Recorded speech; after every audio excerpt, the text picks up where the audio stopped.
Você já sentiu dor de amor? Você sabe o que é dor de amor? Eu sei.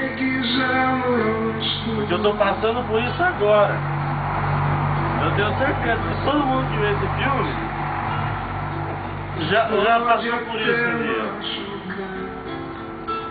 Bem, meu filho, o remédio, ó, é isso aqui, ó. O remédio é beber. Vai esquecer os problemas que você teve por alguém que não soube dar valor no seu amor. Por alguém que não soube valorizar o ser humano que você é.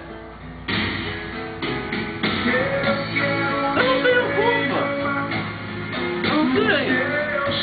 Você fica falando coisas de mim.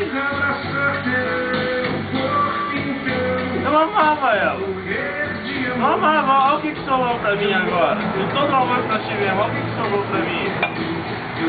Eu não mereço isso. Eu sou um cara bom. Eu sou uma pessoa boa. Não mereço. Não mereço. Agora eu quero que se foda o resto. Se alguém quiser vir conversar comigo, eu quero matar alguém. Aqui, ó. Acabou a porra do livro. Acabou. Eu quero essa porra. Acabou tudo. Eu vou beber, vou ficar bêbado. Amanhã eu vou vencer com a maior dor de cabeça do mundo. Por causa do uísque e do chifre na testa. Porque eu não merecia isso.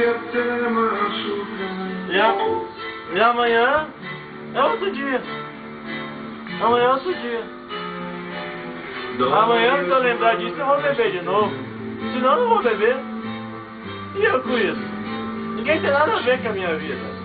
Você tá vendo esse filme? Você é um baita de um filho da puta. Você não se preocupa com mais nada. É o que eu tenho pra dizer.